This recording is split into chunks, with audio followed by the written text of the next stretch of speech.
سلام، به پادکست نوجان خوش اومدید. من مرضیه هستم. اینجا قصد داریم در مورد چالش‌های پیش رو در طول مسیر مهاجرت صحبت کنیم و از دیدگاه خودمون چالش‌هایی که داشتیم و درس‌هایی که گرفتیم رو به اشتراک بذاریم. به امید اینکه چراغ راهی باشه برای مهاجران و اونا بتونن این چالش‌ها رو از سر بگذرونن. سلام، به پادکست نوجان خوش اومدین. منم هستی هستم. در نوجان ما قصد داریم نشون بدیم که برای تاثیرگذار بودن نیاز نیست که فرد خاصی باشی. یک انسان معمولی هم هزاران حرف نگفته و درس نیاموخته داره. خب همونجوری که گفتیم ما قرار شد که در مورد اون جلساتی صحبت بکنیم که ما منتور و منتی بودیم و خب مثلا اون دوران من یادم میاد که خیلی مشکل داشتم و یه روزایی به خودم برمیگشتم و همون که مثلا تو گفتی اصلا من چرا اینجا، من چرا دارم این کار رو انجام میدم، چرا مهاجرت کردم و خب به نظرم این یه جورایی برمیگرده به اون تصمیمی که اون اول گرفتیم و تصمیم مهاجرتمون رو حالا یه جورایی به چالش میکشه. دقیقاً متوجه منظورت شدم، چون فکر کنم در اسنای همون ترمیشوک گذاریه بود که یادت باشه مثلا میگفتم که یادت بنداز که 4-5 سال پیش 3-4 سال پیش اینجا بودن شاید مثلا یه جورایی آرزوی تو بود و الان که مثلا بهش دست پیدا کردی، یعنی یه جور دستاورد شده برات، کلا ذات انسان همینه که فراموشکاره. و بعد باعث شد که مثلا به این نتیجه برسیم که اصلا خب مرز تو چی شد مهاجرت کردی و به این فکر افتادیم که حالا شاید توی این پادکست خوب باشه یه فلش بکی هم بزنیم به این پروسه های مهاجرت و حالا شاید بتونیم در خلال این پادکست هم تجربیات شخصی خودمون هم به اشتراک بذاریم. حالا بگیم مثلا مهاجرت مرحله اول از دید من، یعنی و تو هم فکر کنم باش موافقی، همون بحث تصمیم گیری یا به قول اینا دیسیژن میکینگه که خب خیلی مهمه و شاید یه المانیه که خیلی آدما فعلا گیرن تو اون، یعنی فقط هم به قولی خاص این تصمیم مهاجرت نیست، شاید خاص هر تصمیم بزرگی تو زندگیه که خب یه چیز خیلی بزرگی مثل محل زندگی، شرایط زندگی رو میخوای کلا تغییر بدی و خب این خیلی باید تصمیم آگاهانه‌ای باشه. همطور که گفتم این خودش یه مهارته، یعنی و میگم اگه آدم مثلا سر پروسه مهاجرت یادش بگیره میتونه مثلا توی جای دیگه هم تعمیمش بده.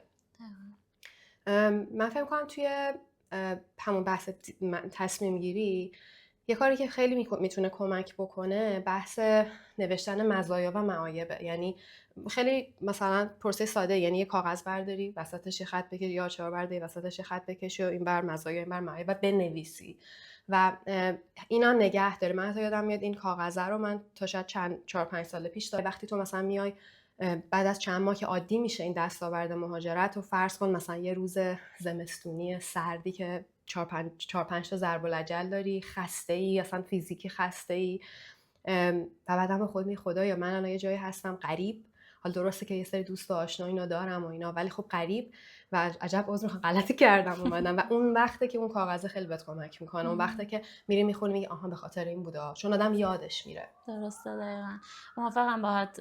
حالا مثلا این قضیه خیلی واسه ما شاید این اقدام رو انجام دادیم ولی یه موقعی باعث میشه که اون مرحله اولت که اقدامه و عمله رو جلوش یعنی استوب بشه.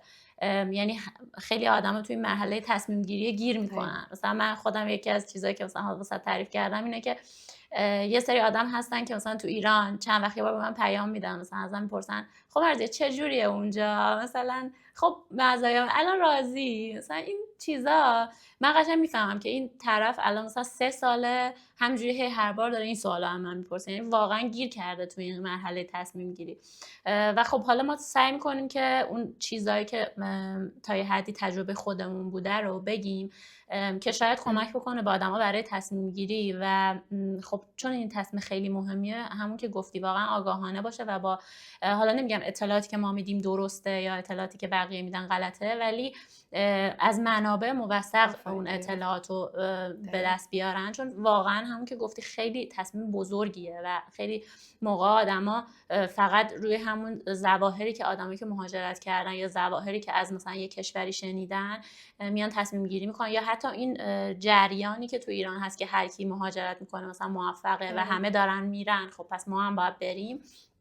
اگه بر اساس این جریان بخوای همراه بشی و مهاجرت بکنی، بعداً ممکنه خب بخوره تو ذوقت و بگی که مخصوصا واسه ماهایی که حالا من خودم به شخصه فکر کنم توی سنی مهاجرت کردم که دیگه یه کم استیبل شده بودم، یعنی مثلا اون ثباتی که توی کار و توی زندگی داری، بعد میای اینجا یهو همه چی متلاطم میشه، بعد میمونی که خب مثلا چرا من این کارو کردم، من اون همه چیز خوب ول کردم اومدم. و این همین که گفتی مزایا و معایبی که بهش برمیگردی، شاید تا یه حدی خودتو برگردونی به اون موقعیتی که اونجا بودی و دوباره تصور کنی، خیلی کمک بکنه. آره، یه موردی هم که میخواستم بگم فکر میکنم همینه که حالا یه سری از آدمایی هستن که اینجان و برعکس، یعنی برعکس اون قضیه که گفتم، مثلا اون آدمی که اونجا هستش مثلا تو ایرانه و همش میگه برم نرم چی کار بکنم، برعکس اون آدمایی که اومدن اینجا و بر اساس همین جریان اومدن و هی اینجا رو دوباره قرشو میزنن. آره اینجا به درد نمیخوره، نمیدونم. خب قطعا اینجا خیلی چیزای همون که گفتم، آرمانایی که اون چیزی که ما از مثلا یک کشور جهان اول داشتیم، وقتی میایم اینجا میبینیم نه، مثلا چه میدونم کارتون خوابم اینجا هست، نمیدونم دولت هم ممکنه اشتباه بکنه، تصمیمای اشتباه میگیره، یا مثلا کلی حالا معایبی که اینجا وجود داره و همش بخوای غر بزنی و اینجا حالت خوب نباشه و بگی من میخوام برگردم، یا اینکه من میخوام برم یه کشور دیگه. و خب این تصمیم، باز اهمیت مرحله تصمیم گیری رو بهش برمیگردیم. حالا اگه تو این فلوچارت هم حالا سعی می‌کنیم نشون بدیم، ولی این فلوچارت که درست کردی اگه بتونی مثلا حالا ریز بریز بگیم مرحله به مرحله که چه چیزایی مهمه که تو تصمیم گیری به آدمو کمک بکنه، فکر کنم خوب باشه. دقیقاً. حالا حتما سعی کنیم اونم بذاریم یه عکس، یه اسنپ شات ازش، ولی کاملا موافق حرفاتم و یعنی اون کیس دومی هم که گفتی دقیقاً باز همونطور که گفتی برمیگرده به اون تصمیم گیری متزلزلی. بعضی خیلی خارج ندوستن، یعنی منظورم از این جهت که اصلا شخصیت طرف، نوع سیستم خانوادگی طرف اصلا خیلی بهش بیشتر خوش میگذره و خیلی بیشتر حالا موفقه تو ایران و حالا میاد درگیر اون جو میشه و پامشه میاد و میبینه خیلی چیزا رو از دست داده. اگه بخوایم فلو چارتش رو ترسیم کنیم، خب اگه مثلا مهاجرت تو رأس باشه، پایینش قاعدتاً تصمیم گیریه. خود تصمیم گیری خودش تقسیم میشه به 3 قسمت که اول اینکه برم یا نرم، دومی که کجا برم و سومی که چجوری برم. حالا چجوری یعنی با چه نوع ویزایی، از چه طریقی. توی اون مرحله برم یا نرم، بودن یا نبودنه، اونجاست که به نظر من اون اهمیت داشتن اون کاغذ آچاره، یعنی اون خیلی مهمه. چون به همون میگم یه کاغذ آچار برمی‌داری، نصفش می‌کنی، با یه خط خطی می‌کشی، مزایا و معایب و وزنم باید بهش بدی. یعنی مثلا فرض کن من تجربه شخصی که مثلا میخوام اشتراک بزنم، خب من میگم شاید به خیلی از بچهای ایران به قولی قابل، یعنی شبیه من همینطوری هستن، اینه که مثلا دور بودن از خانواده وزن بزرگی بود. مثلا شاید مثلا حالا یه اسکورینگ ماتریکس هم آدم داشته باشه، وزندهی هم داشته باشه، جدول وزندهی هم داشته باشه، میتونی هر وزن خودت خاصی بدی با یه سیستمی و اینا. وزن بزرگی داشت، ولی از اون بر مثلا زندگی کردن تو یک سیستمی که ریسک توش کمتره، این تصمیمایی که من میگیرم ریسک کمتری داره. یعنی مثلا سیاست خیلی روش تاثیر نمیذاره، چه بدونم موقعیت جغرافیایی کشور روش تاثیر نمیذاره، جنگ کشور همسایه، یعنی من راحت تر میتونم برای آینده‌ام تصمیم بگیرم همونقدر وزن داشت. یا مثلا شاید برای که نوع پوشش مثلا براش وزن داشته باشه.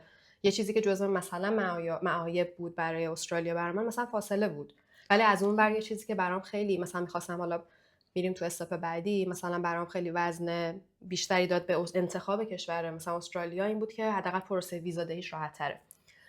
این خیلی مهمه. شاید مثلا بشه ساعت رو همین فقط صحبت کرد و این خیلی کیس با کیس، یعنی خیلی سابجکتیوه، یعنی خیلی به شخص بستگی داره، به خیلی چیزای طرف بستگی داره.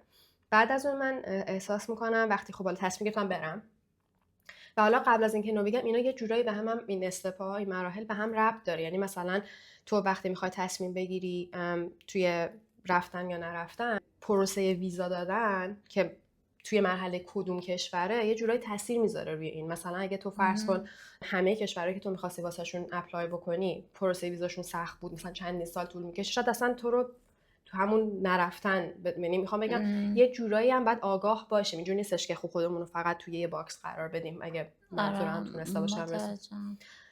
حالا قبل از اینکه بری تو مرحله بعدی دوست دارم یکم در مورد این صحبت کنم. حالا تو گفتی که چند تا از این مزایایی که به نظر خودت بود، چون قراره که تجربه خودمون هم بگیم، مثلا از اون لیسته اگه میتونی مثلا حالا یه سری مثالا از معایب و مزایا بزنی و خب منم میگم. حالا مثلا برای من یه جورایی این که کشور انگلیسی زبان مثلا یکی از چیزایی بودش که برام مهم بود و همین قضیه که گفتی ثبات اجتماعی. من کلا آدم مثلا سیاسی نبودم. خب مثلا خیلی آدما هستن که همش دارن اخبار رو چک میکنن، همش دارن مثلا استرس یه سری چیزا که جامعه همش بهشون وارده و خیلی منتقدن. من اونجوری نبودم، ولی خب بازم دقیقاً این قضیه عدم ثبات جامعه و اون قضیه اقتصادی مخصوصا خیلی مثلا برای من بولد شده بود این آخریا. و اینطوری بودم که خب وقتی که سنت کمتره میگی که من میرم سر کار، مثلا میرم این درس رو که بخونم دیگه، من مهندسم، مثلا من دکترم، حتما کار خوبی میتونم پیدا بکنم. بعد میری تو محیط کار یه سری چیزا هستش که باز میخوره تو صورت. مثلا من خودم به شخصه این بودش که چون مثلا یه مهندسی بودم که توی شرکتی کار میکردم که خب اکثرا آقا بودن و شرکت مثلا شرکت خب محیط کارگری بود دیگه، یعنی بیشتر اینجوری بود. این قضیه که مثلا خب خیلی موقع حرف منو حساب نمی‌کردن به عنوان مثلا یه خانوم یا مثلا یه چیزایی که یه تیکه هایی که یه موقعی مثلا بهم میومد آره جنسیتی بود، یا مثلا میدیدم که نه اون جایگاهی که چون من خودم از روز اول اینجوری بودم که دخترها و پسرها هیچ فرقی ندارن مثلا اینجوری. و خب مکانیک هم مثلا حالا واسه دختر مثلا سخت بود ولی میگفتم نه فرق نمیکنه من میتونم و اینا. بعد که رفتم تو محیط کار یه اینجوری خورد تو صورتم. بعد دوباره حقوق و درآمد و اینا هرچی میرفتم صحبت میکردم با مدیرم مثلا آقا یه ذره حقوق من بیشتر بکن، من دارم مثلا فلان کارو میکنم به اندازه اون آدمی که داره 20 سال تجربه داره، چرا انقدر اختلاف زیاد وجود داره مثلا با حقوق من نسبت به اون آدم. و خب مثلا هی هرچی تلاش کردم باز نشد. یعنی میدونین هی شکسته بعضی‌ها رو افسرده میکنه ولی بعضی‌ها هم به این تصمیم میرسونه که خب مثلا باید مهاجرت بکنم. مثلا این یه موردش بود. و خب قطعا همون عیبی که وجود داره دوری از خانواده است. ولی خب من یه مدتی بود که مثلا دور از خانواده زندگی میکردم، شاید میگم این متوجه این شده بودم. و بعضی آدما هستن مثلا هنوز با خانواده زندگی میکنن، حالا فکر کنم تجربه خودتو بگی خوبه آره، ولی فکر میکنن که نه دیگه من نمیتونم بکنم از خانواده دیگه، مثلا اصلا مهاجرت به درد من نمیخوره. ولی خب وقتی من این تجربه کردم که دیدم یه ذره میتونم از خانواده دور باشم و اتفاق مثلا خیلی بدی نمیفته، باز یکم شاید اون وزنی که میگی واسه من کمتر شد. خلاصه که حالا مثلا این چند تا موردی بود که به نظر من جزو مزایا و معایبش. مثلا استرالیا خیلی دور بود ولی خب انگلیسی زبان بود. مثلا اروپا نزدیک بود، من خیلی دوست داشتم اروپا رو برم چون نزدیکه. از اون طرف حالا اینو میتونیم تو مرحله بعدی صحبت کنیم در موردش که چرا انتخاب کردیم. دقیقاً. حالا در مورد اون لیسته من فکر کنم توی اشاره که بهش کردی، خب من سنم از تو کمتر بود، یعنی از تو میگفتی مثلا من به استابیلیتی ثباتی رسیده بودم. خب من شاید یه سال بعد از فارغ التحصیلی لیسانسم بود این قضیه و خب تا اون موقع هم داشتم مثلا تو خونه خودمون زندگی می‌کردم و حتی دانشگاه شهر خودمون من تحصیل کردم، حتی خوابگاهی هم نبودم که بخوام به اون شکل به صورت متوالی دور بودن از خانواده رو ببینم. حالا این به این معنی نبود که خیلی بهشون وابستم، بیشتر به این معنی بود که همیشه اون ساپورت بود و من هیچ وقت حس نمی‌کردم که خب الان یه روز من چه بدم پولم ته بکشه، یا مثلا همون روز غمگین دلگیر زمستونی که من دلم درد میکنه و هیچ کس مثلا همیشه مامان هست یا بابا هست مثلا کمکم میکنه، هیچ وقت اون رو حس نکرده بودم.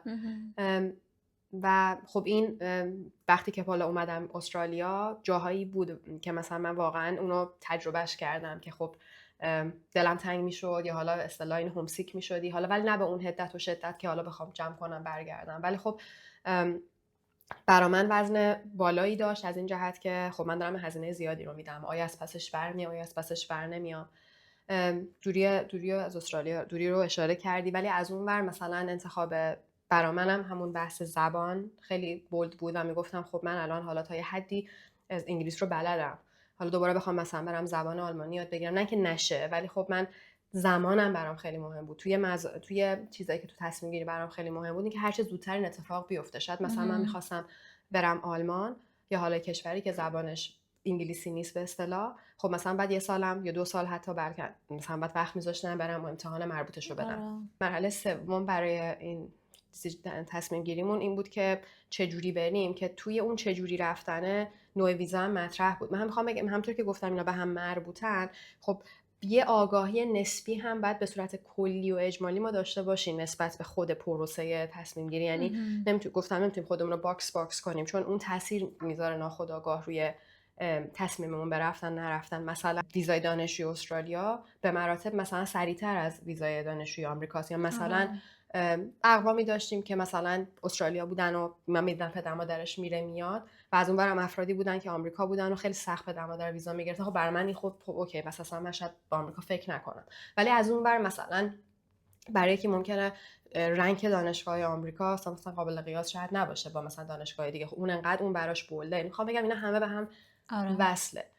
استپ بعدی یعنی مرحله بعدی بین بودن و نبودن کجا رفتنه، که خب فکر کنم یه در خلال همون مرحله اول اشاره کردیم که انگلیسی زبان باشه. خب وقتی تو میگی انگلیسی زبان ناخودآگاه خیلی کشورها هست میشه. بعد مثلا میتونه همون نوع ویزا باشه، یعنی به نظر من که نوع ویزا خیلی تعیین کننده است. فاصله خیلی تعیین کننده است، مثلا دوری یا نزدیک. تو گفتی مثلا اروپا، خب اروپا رو خیلی نزدیکه، ولی شاید 2 تا کشور بیشتر، یا فکر کنم نمیدونم حالا 2 تا یا 1 دونه فقط انگلیس دیگه دارن انگلیسی صحبت میکنن، زبان آفیشیالشونه. یا حتی شرایط آب و هوایی. فکر کنم تو خودت به من میگفتی که بین کانادا و استرالیا مثلا ترجیحت به این بود که جای گرمتری بری، ولی مثلا یکی ممکنه مثلا بگه مثلا استرالیا عنکبوت داره مثلا یا رطوبتش زیاده مثلا گرمه. آره بستگی به موقعیت آدمو داره. حالا مثلا یه چیزی هم که من به ذهنم میرسه همین پروسه گفتی ویزاییه که بعد از تحصیلات مثلا خب برای توی کانادا این مطرح هستشون نسبتا خب آدما زیاد رفتن و تجربهشون رو که میگن آدمای زیادی هم هستن که توی مثلا استادن کمک میکنن که ایرانی‌ها برن و خب کلا شناخته شده تره برای ایرانی‌ها.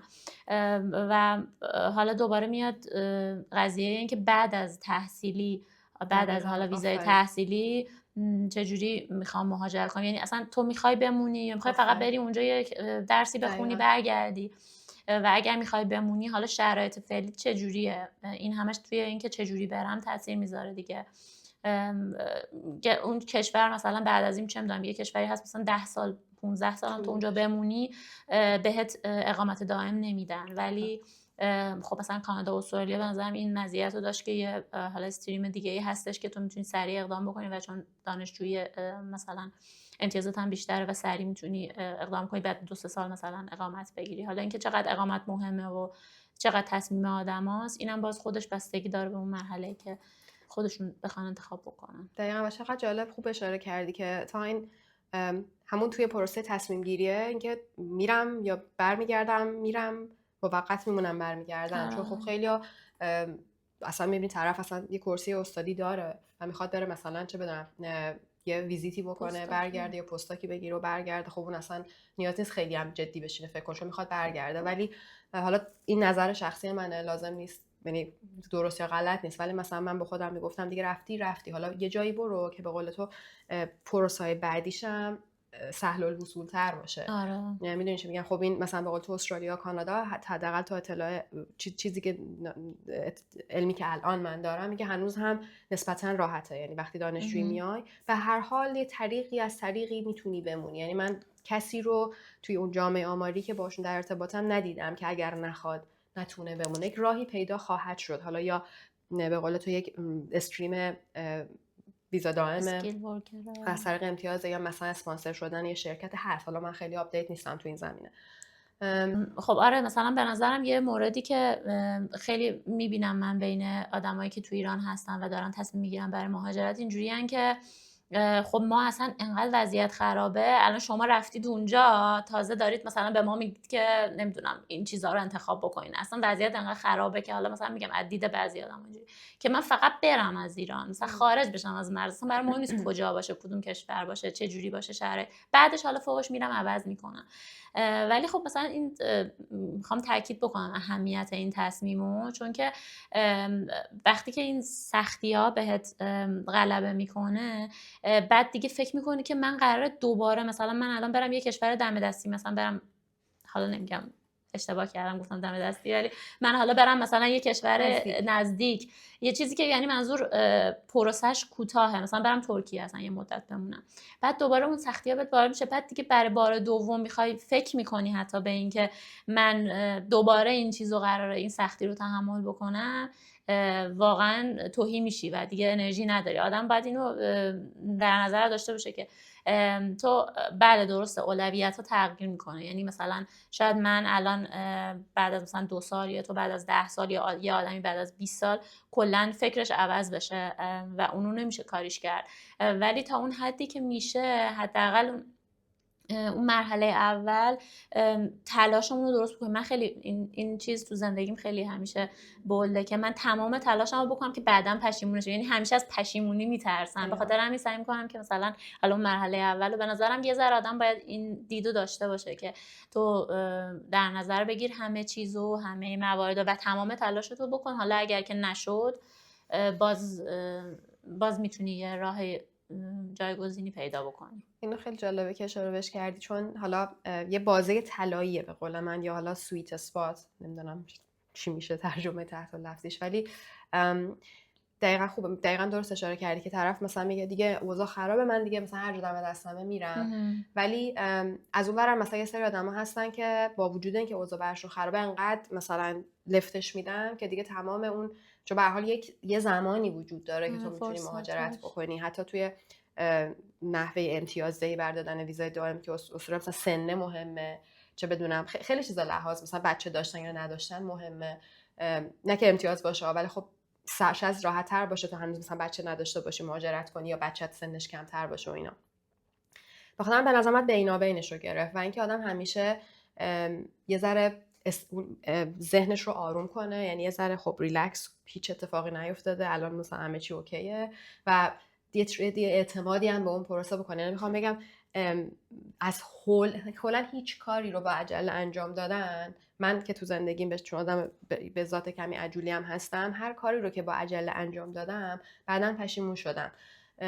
اونورش رو خیلی تجربه نکردم که خیلی لفتش دادم، چون همیشه بیشتر این سر طیف بودم، ولی خیلی دیدم که مثلا کسایی که خیلی دیگه پرفکشنیستن، خیلی ایدئالگرا، مثلا فرصت سوزی میشه واسهشون. همون آدمایی که اون کاتگوری که گفتی که هی میپرسن که خوبه، بعد خب دیگه داری از دست میدی فرصتو. اگه میخوای بیای یه تایمی هست، یه مراحلی هست، اگه نمیخوای بیای خب با اون تصمیمی که گرفتی حال کن، با همون آگاه باش به اینکه تو نمیخوای بیای و به قول تو حالت خوب باشه، چون میدونی اگر میخوای بمونی، ما الان واقعا هدف و نیت این اپیزودمون این نیستش که بخوایم بگیم وای الان مثلا ما اینجا هستیم و گل و بلبل، نه اصلا، یا ما رو نگاه کنیم ما خیلی خوش، همچین واقعا نیتی نیست. میخوایم بگیم اگر شمایی که ایران هستی آگاهانه باش، اگر با این تبصره که اگر شرایط مهاجرت رو داشتی، چون واقعا بعضیا ندارن، خب بحث‌های مالی دخیله، بحث خیلی چیزا دخیله، ولی اگر شرایط مهاجرت رو داشتی و موندی، کیف کن باهاش و بدون که آگاهانه موندی. ولی این وسط رفتن، این تو این برزخ گیر کردن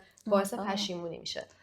خیلی لفظ برزخ رو خیلی قشنگ استفاده کردم. من می‌خواستم همین رو تاکید کنم که حالا ما نمی‌خوایم تبلیغ کنیم که حتما آدم مهاجرت کنیم، ولی اگر هم که تصمیم میگیری بمونی، خیلی مهمه که همون خب به نظرم راه آدم عوض میشه. مثلا من خودم به شخص دارم فکر میکنم که اینجوری میگم، چون خیلی عاشق این تا حتی 2 سال قبل از اینکه بیام مثلا مهاجرت بکنم شاید میخواستم بمونم، خب ولی اگر قرار بود بمونم الان که فکر میکنم مثلا یه راه دیگر رو انتخاب میکردم، مثلا کارمند نمیموندم، مثلا سعی میکردم یه کاری برای خودم راه بندازم، چون فکر کنم که تو ایران مثلا حالا چیزی که از لحاظ اقتصادی منو اذیت میکنه، مثلا تو دید کارمندی شاید مثلا باید برم یه استارتاپی را بندازم. خب اون چقدر آدمو میتونه شرایطش رو عوض بکنه. یعنی وقتی که تو تصمیم بگیری که میخوام بمونم، خب من دیگه این راه حالا ببینم مارکت ریسرچ میگن تحقیق بازار رو میرم بررسی میکنم، حالا مثلا اصلا اون راه عوض میشه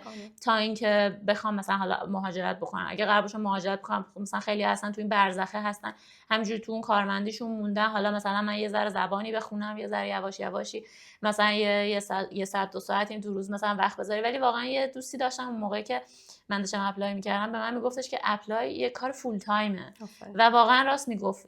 یعنی وقتی که من وقت گذاشتم براش و واقعا مثلا اون 1 سال آخر تلاش کردم براش، همین جوری بود که فول تایم وقت میذاشتم. حالا مثلا اون موقع من معلم بودم و کرونا هم بود، یه جوری شرایط برام خیلی مساعد شد که مثلا بتونم همزمان هم کارم رو داشته باشم هم اپلای بکنم. ولی خب در کل میخوام بگم که راه تو وقتی پیدا بکنی بعد قدم‌های بعدی هم میره. حالا یه چیزی هم که نمیخوام استرس بدم به آدمایی که مثلا ما الان هی داریم تاکید میکنیم که خیلی مهمه، خیلی چیز بزرگیه، بعد از اون طرف آدم‌ها استرس میگیرن که خب وای من خیلی چیزا رو باید بررسی کنم. اینا من خودم یکی از چیزایی که مثلا استرسمو کم میکرد این بودش که در نهایت یه قدم 2 قدم جلوتر از خودم رو نگاه بکنم. یعنی درسته که تو یه دید کلی باید داشته باشی، ولی اینکه تو الان جای آدمی نیستی که 20 سال اینجا زندگی کرده. خب آره خیلی باید به حس خودت هم اون لحظه احترام بذاری و با توجه به شرایط موجوده و اون شناختی که این تاکید که ما باز برمیگرده به خودشناسی. یعنی اینو میخوام بگم که تو هر جلسه احتمالاً ما برمیگردیم، چون توی همون جلسات منتورشیپمون هم همینجوری بوده، هر بار برمیگردیم به خودشناسی. یعنی تو اگه اون خودشناسی رو داشته باشی خیلی راحت‌تر میتونی تصمیم بگیری و استرس هم نگیری که میخوام مثلا خیلی جلوتر نگاه بکنم، در حد اینکه یه قدم 2 قدم جلوتر. چون مراحل اپلای مثلا حالا میریم جلوتر صحبت میکنیم، مراحل اپلای خیلی زیاد بود. من میرفتم ویدیو رو میدیدم یه جوری استرس میگرفتم که وای من الان ویزا چی میشه، وای الان مثلا فلان. یعنی اینا انقدر که جلو رو بخوای نگاه بکنی استرس بگیری هم نباشه، یه جوری باشه که تعادل رو برقرار بکنی. من همیشه توی کلا تصمیم گیری‌های مهم زندگیم دو جور میبینمش، 2 تا باکس دارم. یه چیزایی که تحت کنترل منه، من میتونم کنترل کنم، و یه سری چیزایی که من هیچ کنترلی روش ندارم. و تو خیلی خوب بهش اشاره کردی. ببین مثلا من میتونم با یه تحقیق حالا اجمالی به این نتیجه برسم که اوکی مثلا استرالیا من بلافاصله مثلا فارغ التحصیل بشم میتونم برای رزیدنشیال یعنی برای اقامت دائم اپلای کنم، ولی من نمیتونم بدونم که اینو پیش بینی کنم که بعد از چند سال میتونم اینجا خونه بخرم. آیا مثلا نرخ سود بانکی میخواد زیاد بشه و من استرس بگیرم؟ اون میره میدونی چی میخوام بگم؟ مثلا آره مثلا من اینجا بچه دار میخوام بشم، برم مثلا تحقیق کنم ببینم که الان دیکرای مهد کودک‌ها مثلا چقدر دولت بهمون سوبسید میده. من آدم‌هایی رو دیدم که به خاطر این ذهن پویایی باید باشه آدم بتونه انقدر دیتیل و جزئی فکر کنه، ولی یه جورایی داره مثل به ضرر تمام میشه. اونا رو دیگه باید بسپری به خدا. میگن از تو حرکت از خدا برکت، دقیقا همینه. تو کاری که باید انجام بدی رو بکن، برو تحقیقتو بکن، ویزاتو بگیر، مدرکتو آزاد کن، چه میدونم استاد ایمیل بزن دیگه. آیا تو اینجا خوشبخت میشی؟ کسی نمیتونه واسه تو تضمین کنه. خوشبختی، زندگی کردن، لذت بردن واقعا حال درونیه، ولی با این تبصره که تو آگاه بهش باشی. نه اینکه خودت رو قانع کنی، تلاش نکنی، بگی من که حالم خوبه. اون به نظر من میره توی کاتگوری تنبلی و یه چیز دیگه ای که نمیتونم بگم چیه. خب نه، باید آگاه باشی، تلاشتو بکنی و دیگه بقیه‌اشو خدا میدونه. به صورت جمع‌بندی چیزی که تا الان گفتیم این بودش که اونجوری که از تجربیات ما بر اومده، درسی که گرفتیم، که از نگاه ما